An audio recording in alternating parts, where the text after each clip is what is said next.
It is a pleasure to be with you this morning to really give some meaning, give some vocabulary to what this USC experience is all about. I've heard a lot about what is already happening, the recognition that you really are in the experience business, and have been able to partake in that myself in the great way that I've been treated over the last couple of days since I flew in from Minnesota. And believe me, when you live in Minnesota, it's always a pleasure to come to Southern California. So let me start in talking about the experience economy with one particular example that I think is very telling. It's a particular company that really revolutionized its entire industry through an experience innovation. Let me know if you've ever seen this particular experience innovation before. All right, you ever seen this device? It's known as the Gumball Wizard, right, from a company called Global Gumball, and it has revolutionized the global gumball industry. If you haven't seen one, what happens is a kid takes his quarter, comes up to the device, puts the coin in the slot, turns the crank, and then doesn't get a gumball, at least not right away. He first gets the gumballing experience as it goes spiraling down, clickety-clack as it goes until it finally reaches the bottom. Now, there's no functional purpose whatsoever for this device. You don't get a better manufactured good. The gumball's the same as it's always been. You don't get better service. In fact, the service is actually worse. Why? Right, it takes longer to get the gumball that you requested, and yet it has more value. It has more value because of that gumballing experience. I've seen kids go up to their parents, ask them for a quarter, excitedly come up to the Gumball Wizard, put the quarter in the slot, turn the crank, have that wonderful gumballing experience, pick up that gumball, and then go throw it away and ask their parents for another quarter. It's really just a slot machine for kids is what it is. But why is this happening? Well, it's basically indicative of a very fundamental change in the very fabric of the economy.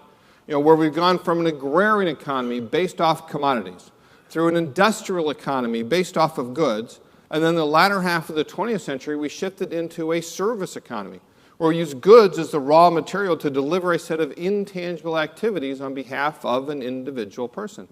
And what happened in the service economy is that goods became commoditized. Commoditized, meaning they're treated like a commodity, where people don't care about the brand, they don't care about the features, they're all pretty much the same anyway.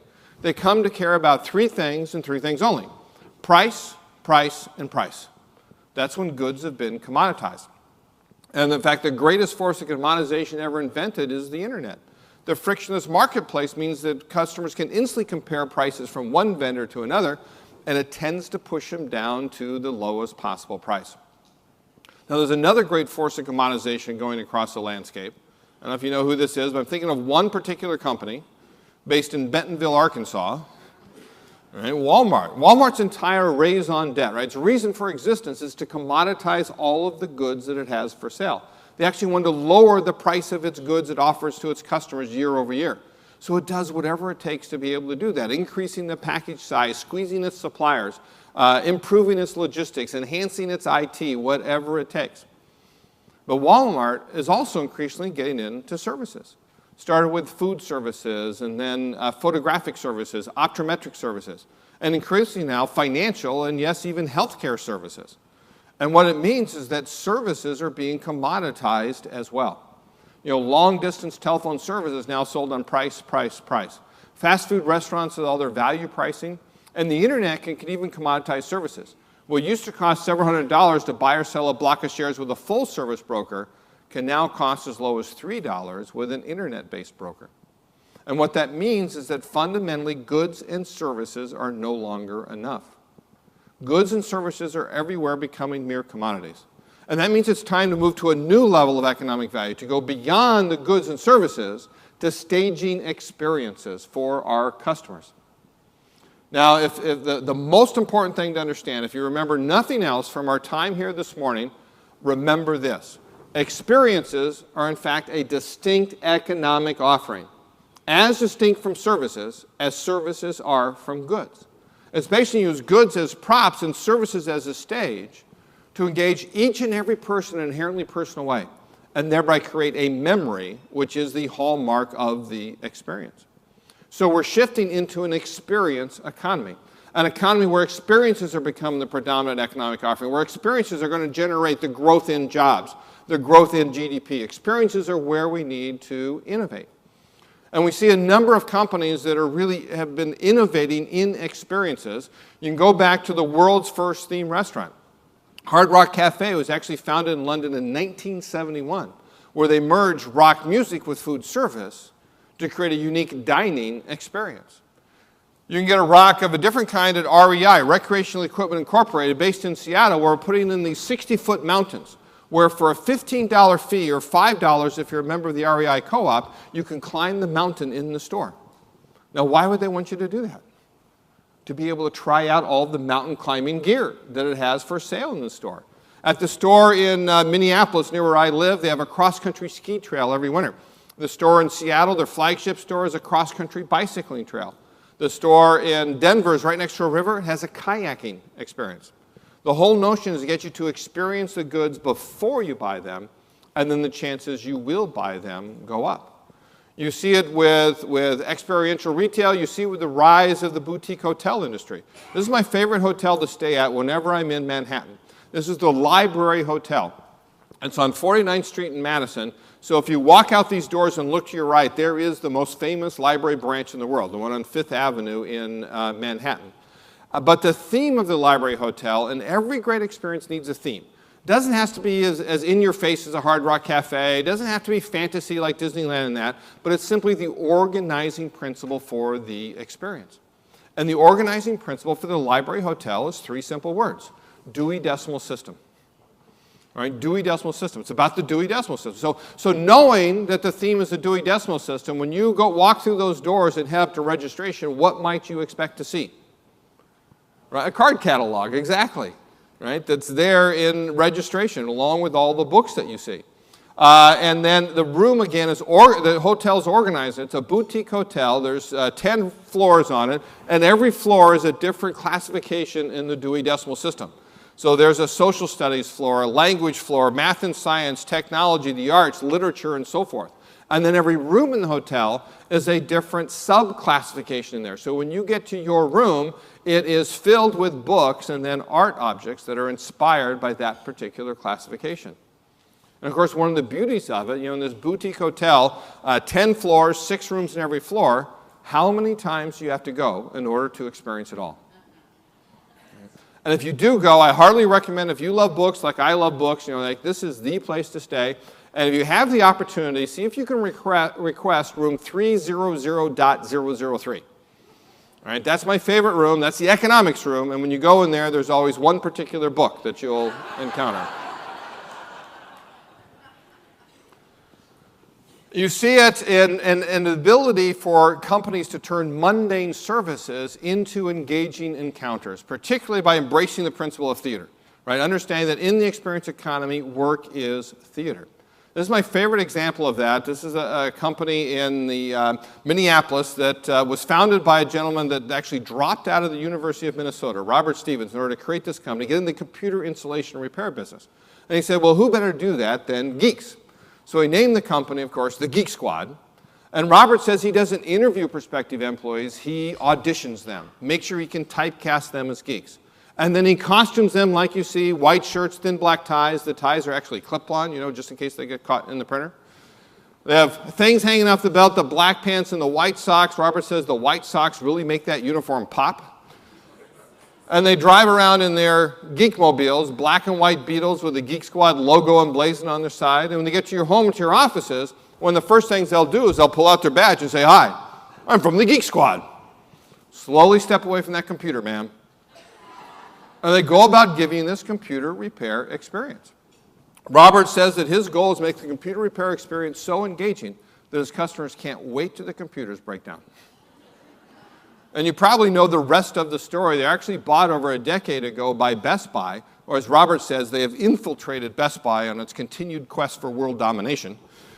And inside of there, they now have these counterintelligence units, right? These Geek Squad precincts inside of every Best Buy. They've gone from a little over 20 agents in Minneapolis to now over 20,000 agents around the country and elsewhere in the world, right? Showing how the concept can, in fact, scale. You see it in many different industries, practically any industry you name, although I gave a talk earlier this summer to the Minnesota Bankers Association. And one of the things I told them is that no industry has more commoditized itself than banking. Right? Why? Well, they came to view spending time with customers as costing them money. And they don't want to do that. They don't want customers to come in and cost them money. So one bank decided to counteract that as Umpqua Bank. Right? They want to be, in fact, the world's greatest bank. So what did they do is they created places where people would actually want to hang out. Right? This is their branch in the Pearl District in Portland, Oregon. And it's a very comfortable environment. You can sit down, you can relax, you can actually enjoy a cup of coffee in the cafe that they have there. And you do all these services that they provide because they want customers to feel comfortable actually spending time in the bank. So much so that they actually open it up to community events during the evening and that. So people get used to coming into the bank for many different reasons and not just avoid it like they do in most every other bank. And of course, you see it in healthcare. In fact, I probably work more in the healthcare industry than any other for the simple reason that research shows that the better the patient experience, the better the outcomes. And we're going to talk about that toward the end of the presentation this morning. But the outcomes actually get better. The chances that somebody heal goes up, the time it takes to heal goes down if you have a better patient experience. What I think is a shining example in the healthcare industry is Mid-Columbia Medical Center in the Dalles, Oregon. And they've had the same theme, the same organizing principle now going on 3 decades. And it's 3 words there. It's personalize, humanize, demystify, PhD. Makes it easy to remember. Personalize, humanize, demystify. And that's what they do. Every decision made from the CEO and the board on down is based on whether better personalizes, humanizes, and demystifies the experience. So they personalize the experience by allowing you to choose the artwork that goes on your hospital wall during your stay. They let you choose the color and style of robe that you wear, whether it closes in the back or not, completely up to you. They humanize the experience. It's not like a cold, white, and personal hospital. It's more like going into a bed and breakfast inn. In fact, what might you think this is in the hospital? What area? Right, waiting room is what it looks like. In fact, this is the nurse's station. Right? So they're not separated, but in fact can come out and have real conversations with patients and with their family members. This is an entrance to the Mid-Columbia Medical Center, but it's not the patient entrance. This is actually the employee entrance, knowing that they have to give employees the wherewithal to be able to create a great experience. So they personalize it, they humanize it, and they demystify it. They give patients and their family members access to all of the information that it takes to become part of the total healing process. And Mid-Columbia Medical Center went from serving 2 counties on either side of the Columbia River Gorge to now they have had people come there for their health care needs from over 20 different states because of the experience that they have created in there. So this, again, is what's going on in the world. As we've gone from an agrarian economy based off commodities through an industrial economy, through a service economy, and now today we're in an experience economy. That's what consumers are looking for. And that's where we need to innovate. We need to innovate in experiences. This really hit home for me a number of years ago when I was in Milan, Italy, actually, giving a boardroom presentation with a number of executives. And one of them was the vice president of Maxwell House in Europe.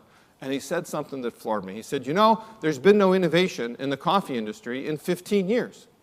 And I said, are you kidding me? Have you never heard of Starbucks? Because for him, innovation was in goods. Like he had blinders on. We're a manufacturing company, therefore we innovate in goods. Totally missing the innovation in the coffee drinking experience that Starbucks has created.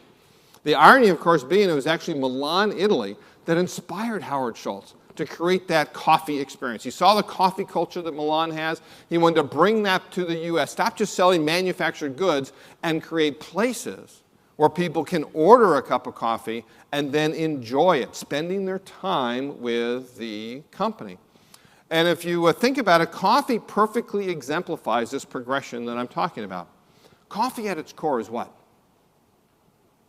It's water and beans, right? It's coffee beans. And coffee beans are a commodity. You know it's a commodity because you can look up its future price in the Wall Street Journal every morning. Anything that has a future price is a true commodity. And if you take that future price and convert it from a per ton to a per cup basis, you know how much coffee costs per cup? when you treat it as a commodity? 2 or 3 cents, right? 2 or 3 cents. That's how much your cup of coffee this morning is worth in beans, 2 or 3 cents.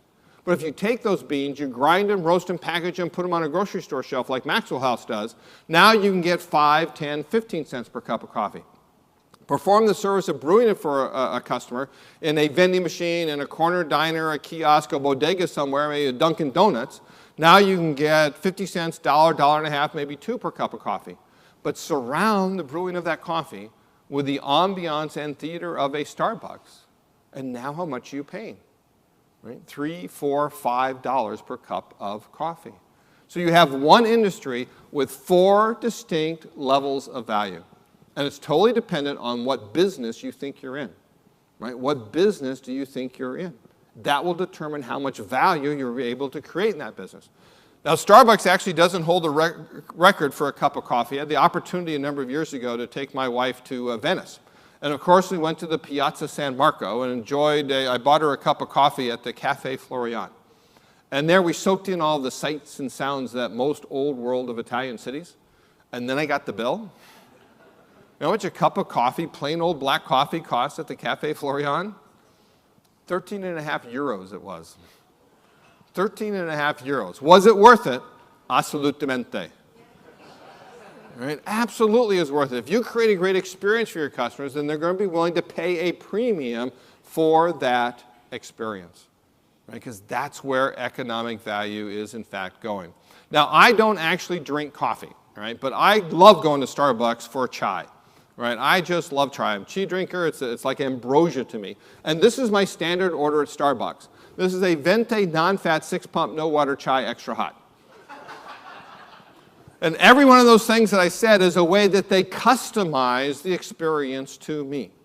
And in fact, customization is a key route up this progression of economic value. I actually discovered it from my first book, Mass Customization.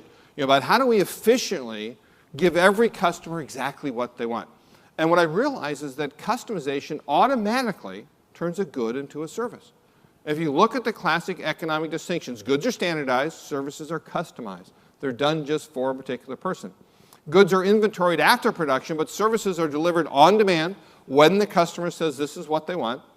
And goods are tangible and services intangible, but part and parcel of mass customization is the intangible service of helping customers figure out what it is that they want. So if you customize a good, you're really in the service business of helping them define and design and then make and deliver that individual good to that individual person. So you see more and more companies that are moving into mass customization, such as Coca-Cola, which now has these freestyle machines. Freestyle machines where you go up to one of them and you take a base of Coke or Diet Coke or Coke Zero, and then you can add in orange, Fanta. You could add in Sprite. You can add cherry, lime, lemon, whatever you want. They have hundreds of different combinations of drinks. And you could even stop in midstream and then change over. I was speaking for the Missouri Hospital Association in June and drove from Kansas City into the Ozarks, 3-hour drive. And in the middle there, I was getting sort of hungry. It was dinner time and that. And so I stopped at a Wendy's in a little town in the middle of Missouri. And there they had a freestyle machine. And so I went up to it and I said, I love lime with my Coke. So I went up to the machine. I chose Coke with lime in it. And it got up to, however, to about 80%. And then all of a sudden I stopped it. It just occurred to me at the time. And I switched over to Coke Zero with lime. So I got 80% sugar and then 20% non-sugar. And I can imagine over my time, right, I could wean myself off of the regular Coke in doing this, right? Customizing it just to me. In the same way, when you mass customize a service, you can turn it into an experience. When you design a service that is so appropriate for this particular person, exactly the service that they need at this moment in time, well, then you can't help but make them go, wow, and turn it into a memorable event. My favorite example of that is actually Progressive Insurance, based in Cleveland. Progressive outfits its claims adjusters in these immediate response claims vehicles and then sends them out around the city.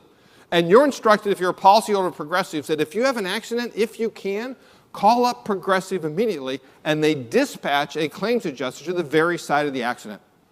These claims adjusters are literally roaming the city, just waiting for an accident to happen. And when they get to your accident, they design this as an experience. They will put out cones if you need to protect the area. They'll call the police if needed. They'll give you a seat on the vehicle to sit and calm your nerves. and then they'll go about adjusting the claim.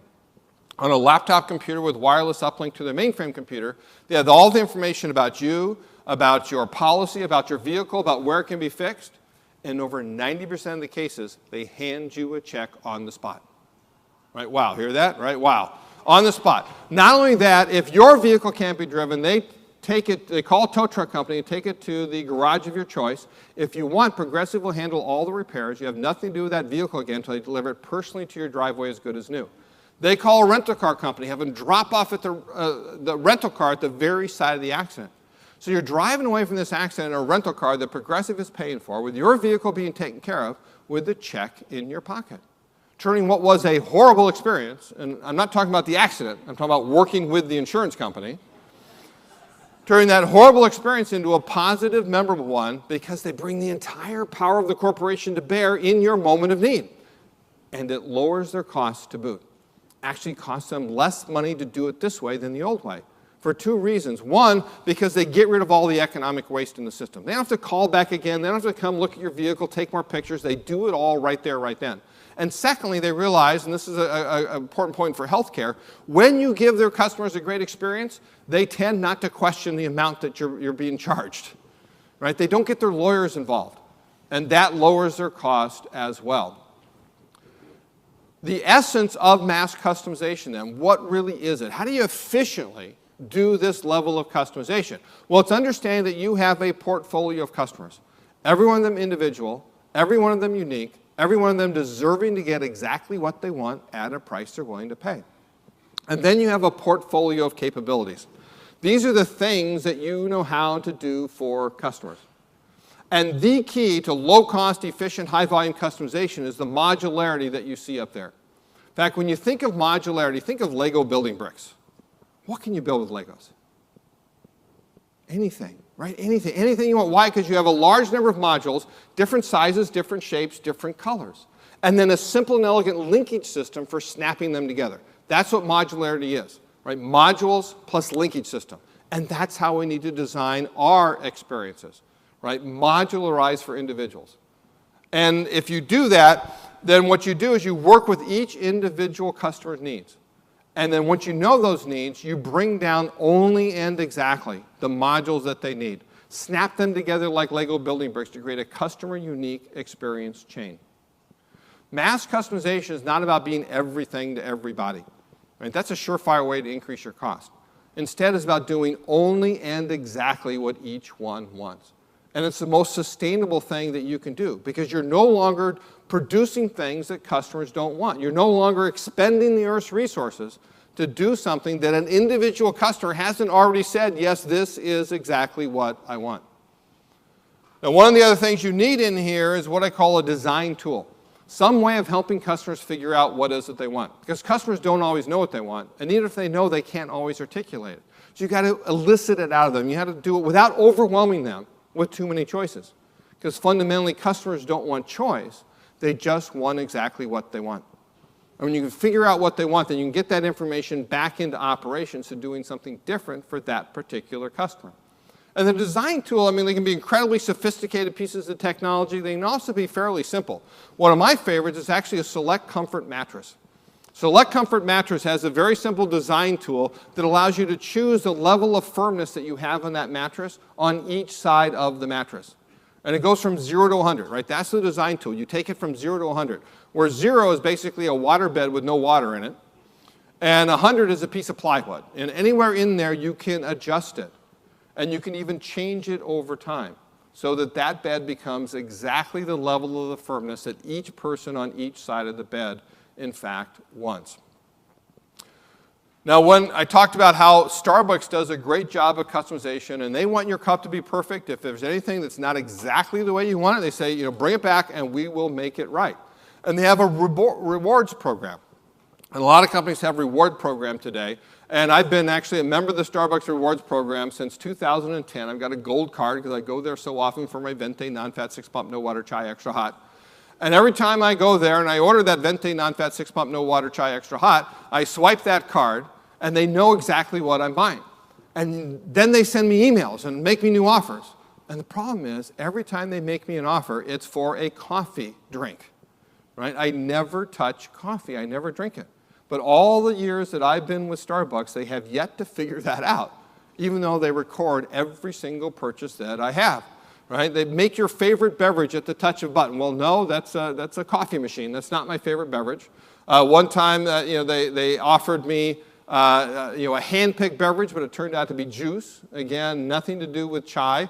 One of the latest ones I got is that they said that they have a drink that's handcrafted just for me. They even figured out a way to put my name on the cup in the email that's there, but yet that's a latte, right? That's a coffee drink. That's not a chai. So all the times that I've been there, they have yet to figure out, right, that I'm a chai drinker and I don't drink coffee. It's like they don't know me at all. You've got to put that together. You've got to know your customers. You've got to figure out and remember what their preferences are. Right? Contrast that with Amazon.com, which is a learning machine, where it just learns everything about you, including your address and addresses of people that you send to. I remember when my girls were in college, every semester they would order a bunch of books and I would send them to their individual addresses at college. It learns your credit card. It learns that I have a personal credit card and I have a business credit card, depending on what I'm buying in that. And it learns what I purchase to make recommendations based off of me. So even when I go into bookstores around the world, I'm constantly looking for new books, new ideas in that. I tend just to write down the name of it or use the Amazon app where I can just click on the cover of a book or the ISBN code on it, and instantly Amazon recognizes that and I can have it shipped to my home, right? Doing that for the experience that they provide. So one of the things to recognize that as we've shifted into an experience economy, it means that you are now competing against the world. You're competing against the world. You may think you're competing only against other educational institutions or healthcare institutions, only in your geographic area, only in your industry and that. But in fact, thanks to this shift to experiences, you are competing against the world for the time, the attention, and the money of individual consumers. These are the currencies of the experience economy: time, attention, and money. And time is limited. I can only experience things 24 hours a day, 7 days a week, and I got to fit sleep in there sometime. But if somebody does capture me and my time and gets me immersed in an experience that they're creating for me, and so I'm spending my time there, what am I not doing? I'm not spending that time with you.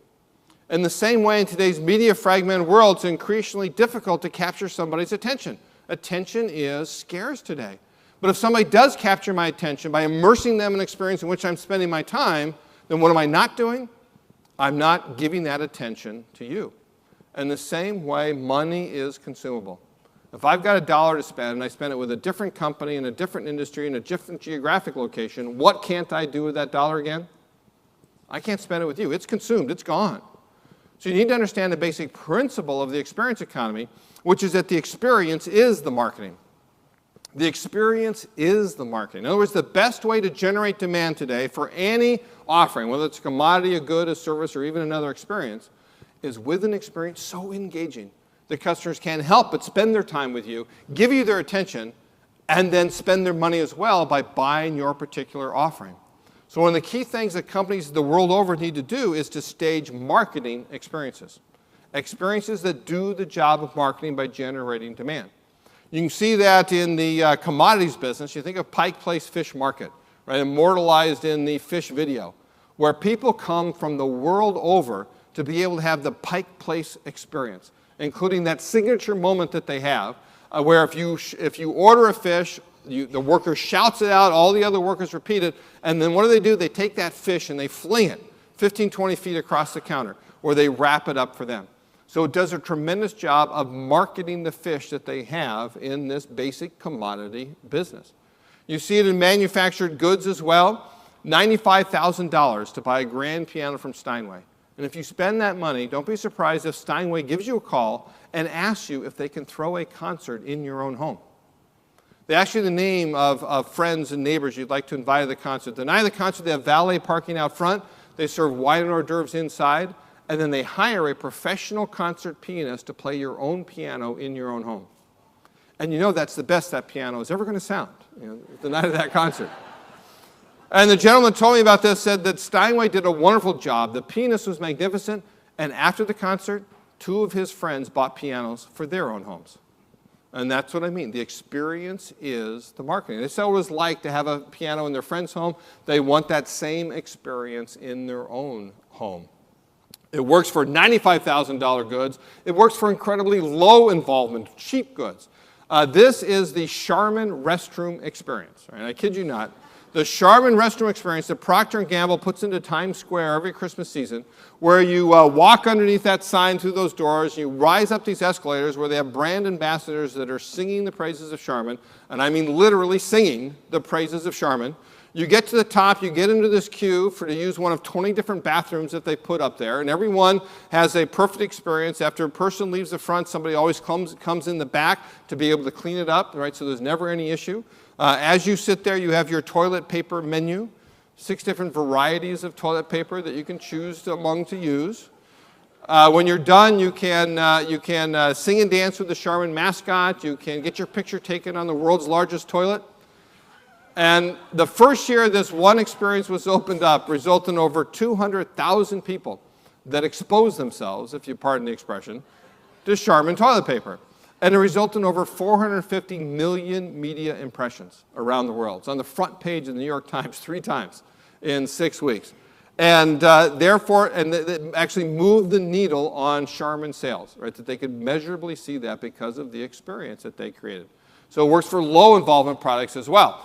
It works for, well, look at Apple, right? Look at Apple. Apple, I can still remember, it was over a decade ago now, when Steve Jobs announced that they were going to get in the retail business. I don't know if you remember this, but they got lambasted in the business press. They said, what do you know about retail? You're a designer, a manufacturer. You're going to tick off your channel partners, right? They're not going to sell your products if you create your own stores. And he proved them wrong. He vastly increased the pie because he created a great experience. Obviously, it's predicated on great products, right? If Apple had lousy products, the experience wouldn't work. But surround those products with an experience where you can touch and feel and experience every product that they sell inside of Apple stores. That Apple is now, in fact, the #1 retailer in the entire world. They get $6,000 per square foot across almost 400 stores today. #2 in the world is Tiffany's. It gets $2,700 per square foot.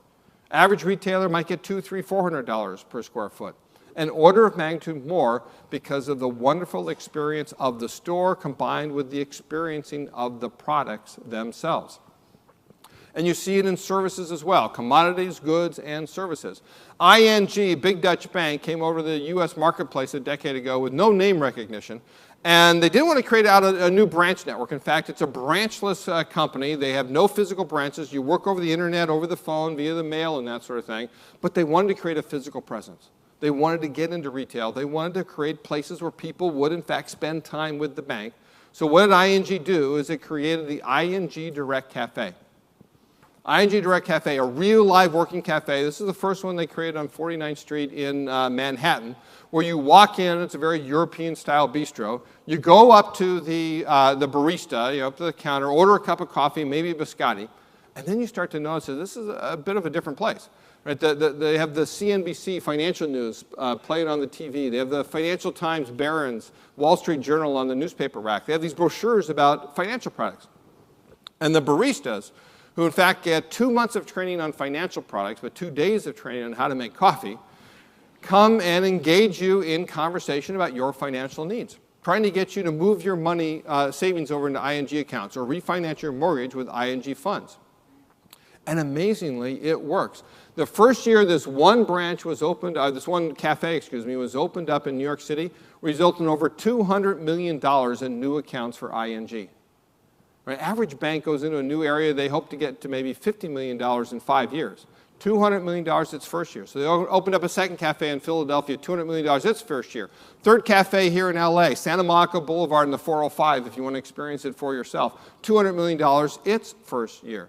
Now that they've been open a number of years, they're only generating $50 to $75 million per year apiece. And whenever ING needs to increase its loan portfolio, they simply open up another cafe, and people come in and give its money. Now, I was at a banking conference a number of years ago, and I was on the podium with Arkady Kuhlman, the CEO of ING Direct at the time, and he verified something that I suspected, which is the amount of money that people pay for the coffee, the biscotti, the tchotchkes, everything they can buy in there, covers the cost of the place.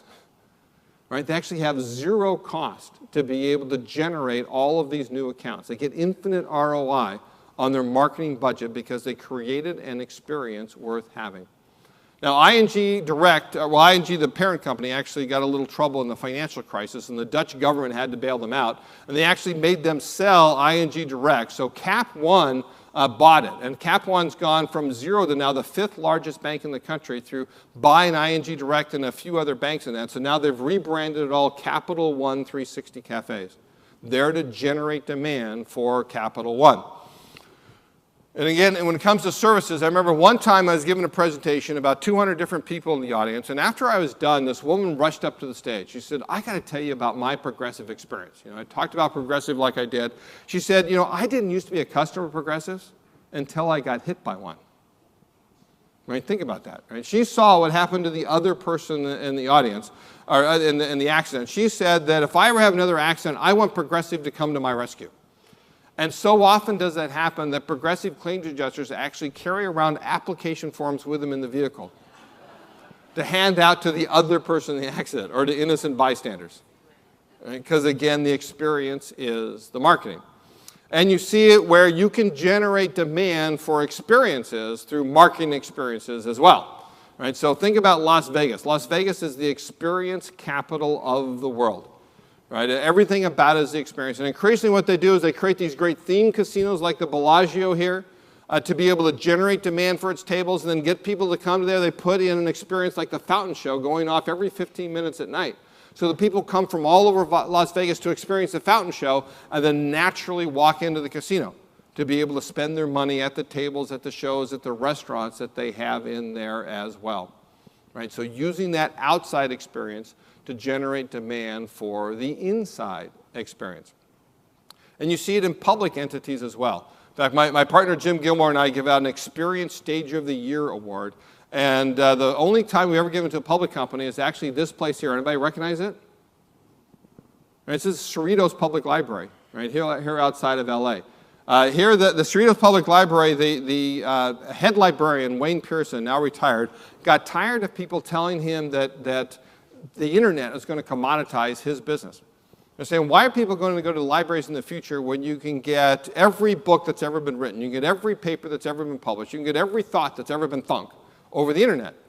And he wanted to create a raison d'etre for libraries, so he created what he calls the world's first experience library.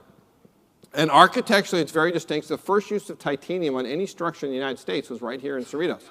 And then the theme of the Cerritos Library is journey through time. That going to the library ought to be a journey through time. So every area in the library is themed after a different point in time. There's a classic period, there's a modern period, there's an Art Deco period, there's a futurist period. The children's library is themed after a prehistoric period with a life-size Tyrannosaurus Rex dinosaur in there. And then they have all these rituals based off of time as well. So for example, when it's time to close the library, most libraries have the problem of shooing people out of all the nooks and crannies that they have in there. Well, here they announce that the Cerritos Library is about to close, and people naturally put away their books and they gather up their stuff, and they come down to the main lobby where there's this huge display screen. And as they all gather around, they play every evening at closing time that scene from the movie The Sound of Music, where the kids are singing, so long, farewell, adieu, and goodbye.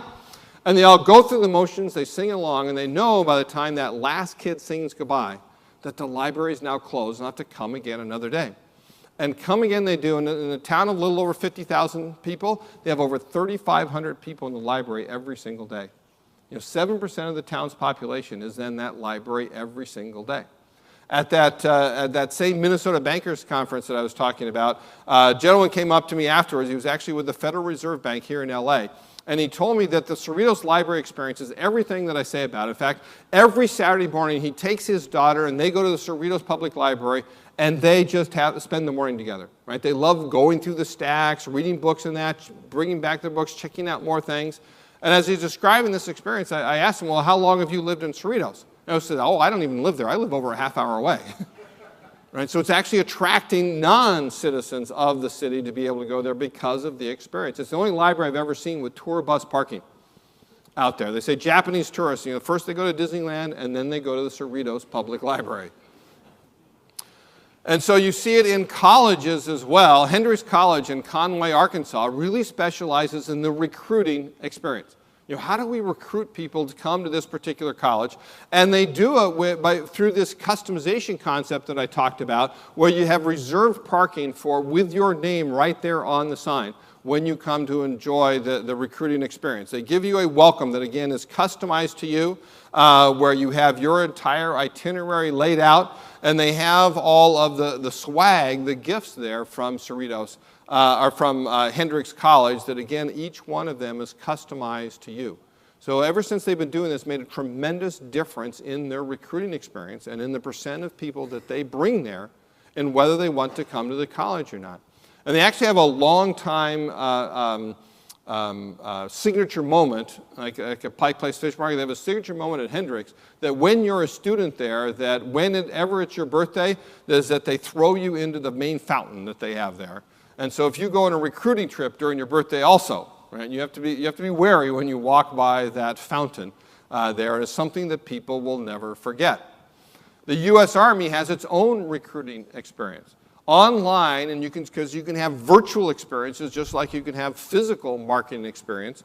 Online, you can go to americasarmy.com and download a game. And the game is there to show you what it's like to be in the Army. And if you succeeded that first game, then you can download a second game. And this is now a multi-user game. You get together with several other people on the internet, and you go as a platoon on a mission. And if you succeeded that mission, well, then the Army would like to recruit you. And Colonel Casey Wardinsky, who put this together, says the cost of recruiting people through the America's Army game is 1/10 the cost that it is through advertising. Because the experience is the best way to market, the best way to generate demand today.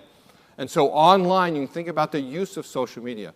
And why do you go on the social media? Because that's where people are. That's where they're spending their time. And we have to figure out how do we engage them across all of the various different social media outlets that are there in order to recruit them to want to have our particular experience. Right? That's important.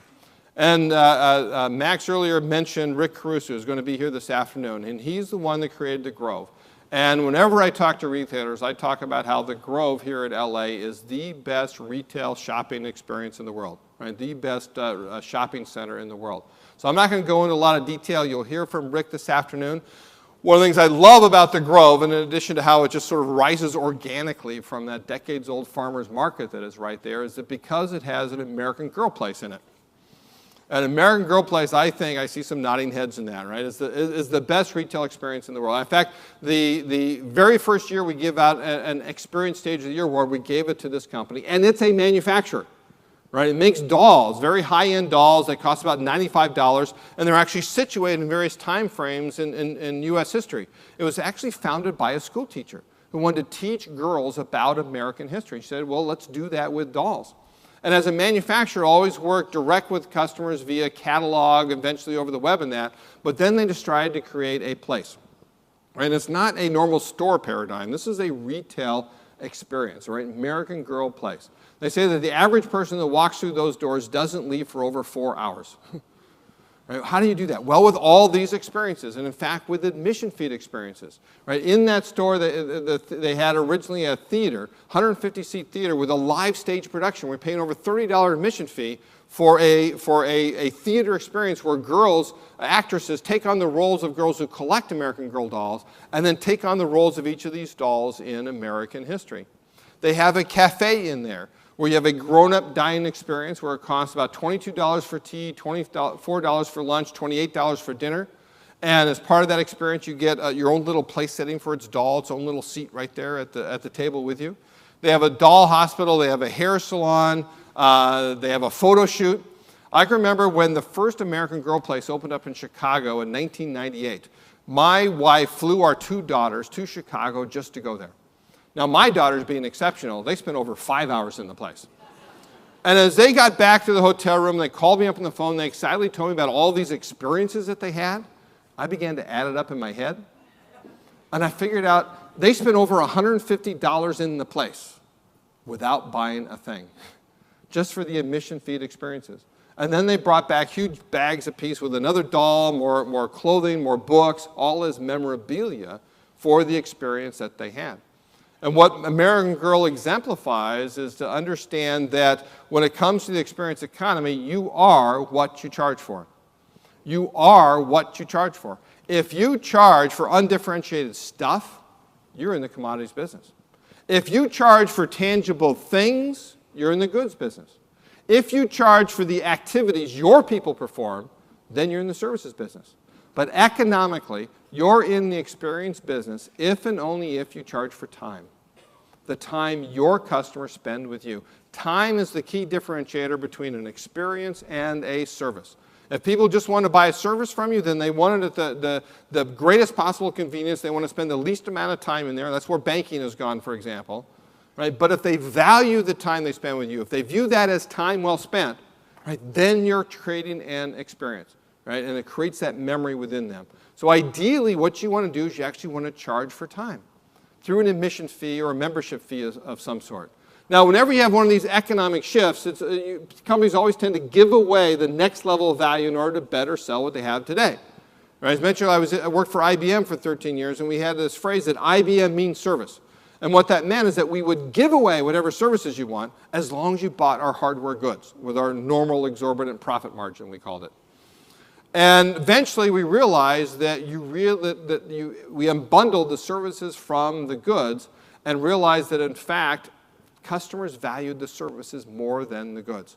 And all of IBM's growth in revenue and profits today is based off a services business as the goods continue to become commoditized. In the same way, most every company today gives away the experience in order to better sell the goods and services that they have. But increasingly, we need to align what we charge for with what our customers value. And that means, like American Girl Place, like REI with its admission fee, we need to charge for the experience, charge for the time our customers spend. So you see Volkswagen, for example, creating a theme park outside its factory in Wolfsburg, Germany, called Autostadt, where you go in, you pay about €13 admission fee, and you get all these pavilions for each one of Volkswagen's brands. And they actually have a special experience that if you mass customize an automobile for Volkswagen and pick it up at Autostadt, they take your vehicle after they produce it and put it in one of these towers that they have there. And then when it's time to pick up your vehicle, they have a robot arm that comes into that tower, picks up your car, and delivers it through the subterranean tunnel into the showroom as if by magic. And more recently, they actually added a new admission fee experience. On top of the normal admission fee, you get to be the car as it goes through that process. Right? And if you think about it, it's just like the gumball machine, right? And you also see, well, this is the Great Wall of China. I had the opportunity a year ago to take my wife. In fact, there we are at the top of the Great Wall of China. And this actually has nothing to do with an admission fee. But my accountant said if I showed it to you, I'd be able to write it off on my taxes.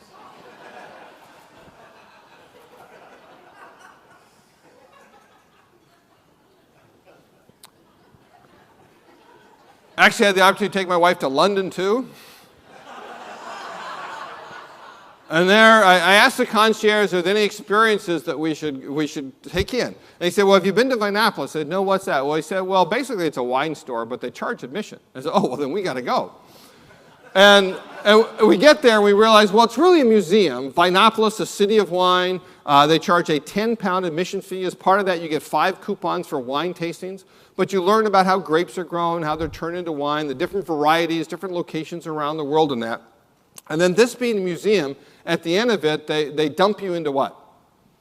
Into the gift shop, right? But this isn't any ordinary gift shop. This, in fact, was a cavernous wine store. You know, and I went there thinking it was a wine store that charged admission. I got there, realized it was a museum, but once I got done, I realized, no, it really is a wine store. Right? Put a museum out front and does that admission fee as a signal that this is a place worth experiencing. Right? That's what an admission fee does. It sends a signal that this is a place worth experiencing. And the money you collect then gives you the wherewithal to be able to create a great experience. And here, what you increasingly see in restaurants here in LA, Trois Mec, is a restaurant that actually charges admission for the experience. I first saw it with Next in Chicago, but what you do is you get online and you have to get a ticket. And that ticket here at Trois Mec costs $75, and you have to bring that ticket with you, and then the meal is subsumed within the admission fee of the restaurant. You know, drinks are extra in that. But more and more restaurants are going that, recognizing again the need to align what they charge for with what customers value. That means an admission fee for the time that they spend there. Now, one more thing I want to talk about before we take a break and go on and further looking at the USC experience. And that is to recognize that the experience, as great as it is not the final economic offering. And I think the next one is particularly important for the university environment, for healthcare, and that's because experiences can be commoditized as well. In fact, experiences may be the easiest economic offering to commoditize. So the second time you have an experience doesn't tend to be as good as the first. The third time, not as good as that. And when you get customers saying, been there, done that, that's the hallmark of a commoditized experience. So using the same heuristic where customization is the antidote to commoditization. You know, commoditization is like the law of gravity. It drags you down year after year after year. If you do nothing else, you will be commoditized. Customization automatically differentiates you. You can't be a commodity if you're designing something for this individual living, breathing customer. Just for them, it's automatically differentiated. So what happens when you customize an experience? What happens when you design an experience that's so appropriate for this particular person, exactly the experience now that they need at this moment in time? Well, you can't help but turn into what we often call a life-transforming experience. In other words, an experience that changes us in some way. And I call that a transformation. And the transformation is the fifth and final economic offering in this progression of economic value. Again, a distinct economic offering where you're now using experiences as the raw material to guide customers to change. You know, many businesses are naturally in the transformation business. Think about fitness centers. Why do people go to fitness centers and endure all of that work, sweat, and pain? Because they think the gain will be worth it. They want to become more fit. They want to go from flabby to fit, for example. Why do people go to psychiatrists and spend several $100s an hour only to be asked, well, what do you think? Because they think they'll become better in some way. And why do people go to universities? Right? Why do people go to universities? Is it for the ideas, which are the commodities of the university environment? I mean, all the professors, you have to publish. Right? Everybody has access to the same ideas. No? Is it for the books that you get to buy in the college bookstore, the physical goods of the university environment? No. Is it for the classroom analysis, the homework analysis that professors have to do? No.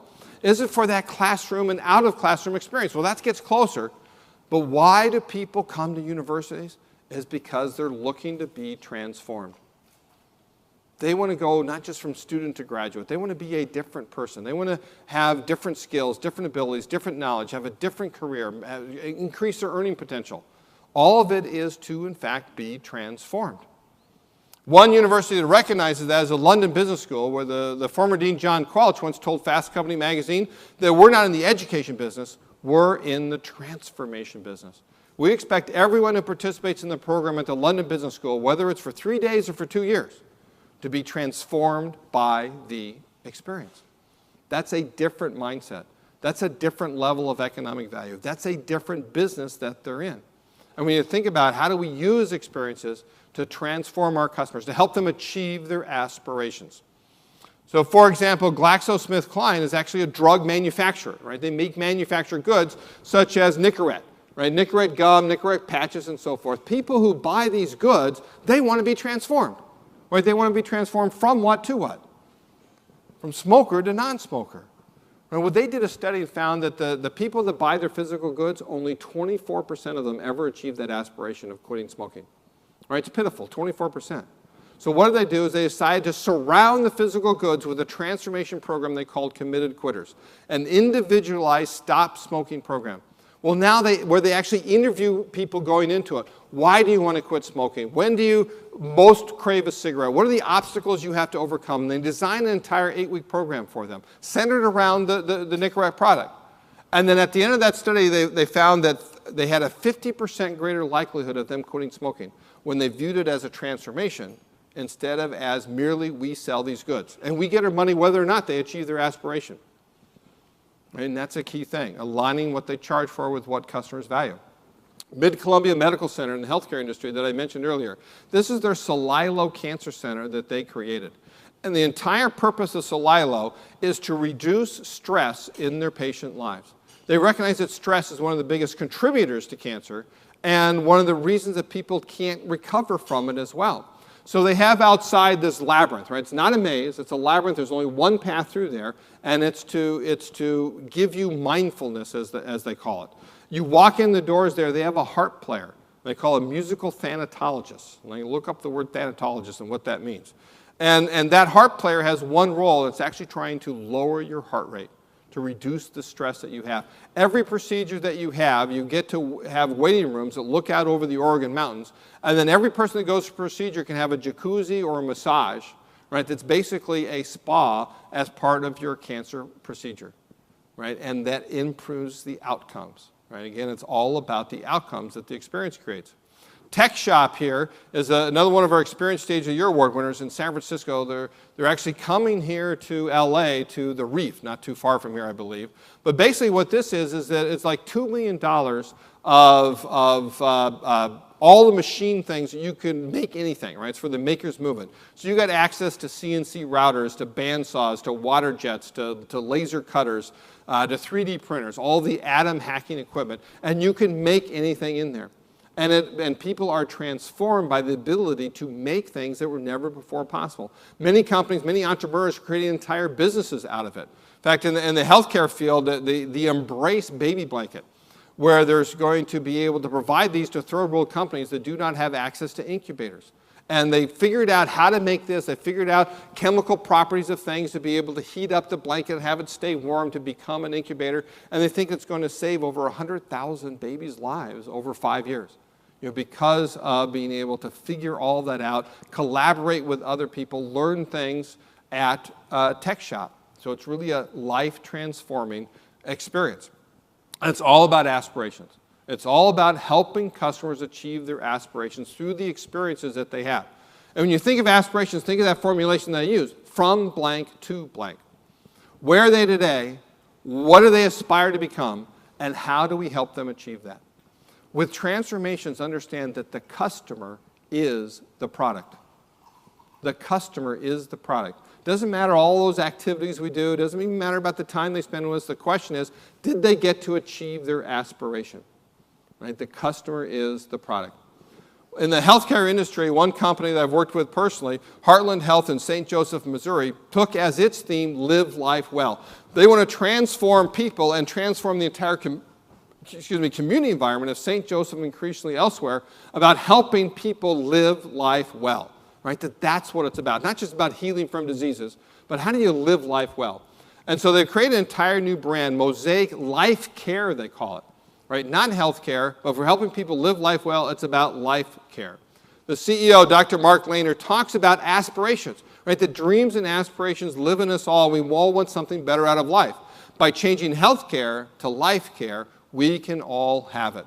We can take those dreams and aspirations and develop a roadmap, a life plan, which they do for every individual patient, customized to them, that helps them set milestones and goals. And the best part is that we'll be there right with you so you don't have to do it alone, right? They become their partners in life care. Here's a little video. What could happen if we look at healthcare from a completely different perspective? If the experience was reimagined, reinvented, and re-engineered? What if the concept of healthcare became more about life care? Enter Mosaic Life Care, a reimagined, reinvented, re-engineered approach to healthcare. It's an approach that frames the doctor's office inside a vibrant life care center. It's a model that introduces you to new caregivers, like a life guide and life coach. And it's an experience that emphasizes customized comfort. Here at Mosaic, it's the physicians who lead us. But we follow a philosophy based on the heart, mind, and spirit. And we make distinctions between treating life, treating health, and treating illness. At the core of our approach is the life care model. And as part of it, we learn about your aspirations. We talk about health improvement and life improvement. And we help you achieve transformational change. Our method is unique, which is why we do things differently. Like offering you a customized life plan. Because doing things differently means understanding that we all have different goals. My life plan pairs you with a life coach, and together you work toward goals relating to not just health, but also lifestyle. career, finances, creativity, relationships, and spirituality. And while we like to focus on preventing illness, we're also experts at treating it. As members of the Mayo Clinic Care Network, we give our caregivers access to some of the most powerful medical resources in the world. Wellness is more than just being well. It's about living life well. Welcome to a new forward-thinking approach to healthcare. More than healthcare. Life care. Welcome to Mosaic Life Care. Everything that I've talked about this morning, you can see in that video that this is what they're doing. They're moving from healthcare to life care, creating transformational experiences based on customizing this down to the individual patient, as well as incorporating their family in there. And that's the direction that we need to go in healthcare. If you think about guiding transformations, it is centered on the experience, right? Transformations are built on top of experiences. Generally not one life-transforming experience, generally a series of experiences that a person undergoes. And in order to figure out, well, what are exactly the right experiences for this particular person? Not all of them clinical experiences in healthcare, not all of them, classroom experiences in the university environment, but you need some sort of diagnosis. What does this particular person aspire to become? Where are they today? And then design the set of experiences that will yield that transformation that they are looking for. But you also need something else. You need follow-up, right? Follow-up. It's not like follow-through, which is, you need follow-through. It's not follow-up, which is like, hi, how you doing, right? It's follow-through. It's ensuring. Ensuring that the transformation takes hold is what you need to do. I mean, if you go through the Committed Quitters program, and you go through that 8-week program, and you quit smoking, but 3 weeks later you light up again, you really weren't transformed. You've got to follow through. And it leads into lifelong learning. It leads into a relationship with individual patients and their family members to be able to create that follow through to ensure that a person actually transforms as a result. One company that was founded based off of reading our book, Gary Adamson, founded Storizon when he always points to page 193 of the original Experience Economy. There we talked about what would management consulting do if they viewed themselves as in the experience and transformation business. And he did that. He created this experience design place in Keystone, Colorado to transform his customers into premier experience stagers. Get them out of the normal environment, bring them up here to Keystone, and then let's go through and create an experience plan. Mosaic Life Care was created at Storizon. And what Gary does is, in fact, he has what he calls his transformation guarantee. 25% of Storizon's fees are completely at the client's discretion.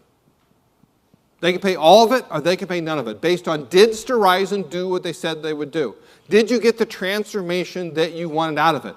And over a decade of business, only 2 clients have ever not paid that entire 25% transformation guarantee, because it aligns what Storizon does with what the customers value. And that's a different way of charging. Right? You are what you charge for again. We talked how important it is to charge for time, but what do you charge for with transformations? You charge for outcomes. Outcomes, ideally the demonstrated outcome that the customer achieves, because again, the customer is the product. That's all that truly matters when you're in the transformation business, that the customer achieves their aspiration. And we're going to see more and more as companies going towards outcome-based compensation. Right, you think about this age-old formula. I think it was Ben Franklin, right, one of our nation's founders, that first came up with this formulation of how do we help people become healthy, wealthy, and wise. Right? Healthy, the basis of healthcare. Wise, the basis of the university experience that they have there. And I think what happens here has a lot to do with how wealthy a person comes in their life as well. And in each one of these things, you see more and more where compensation is becoming outcomes-based. Right? The government wants to increasingly pay healthcare based on the outcomes that they achieve. There's a movement in university environments to base the tuition on outcomes that the customer achieves, which again gets you into lifelong learning. What do they achieve after they leave here? What's the follow-through that you do so that you, in fact, get paid based on the outcomes that are being achieved? And that is increasingly going to be important. There is a movement to be able to do this, and I think it would be great to get ahead of that movement and lead in thinking about how do we actually charge for the demonstrated outcomes that our customers achieve, whether they be students, whether they be patients and family members. And the reason is because this is, again, what's going on in the world. So let me simply close by saying that you can stay in the illusory safety of past practices and keep on doing the same things you've always been doing, then mark my words, you will be commoditized. Or you can shift up this progression of economic value to staging experiences and perhaps even guiding transformations for each one of your individual customers, and then you'll be economically rewarded. Thank you for your time this morning. Thank you.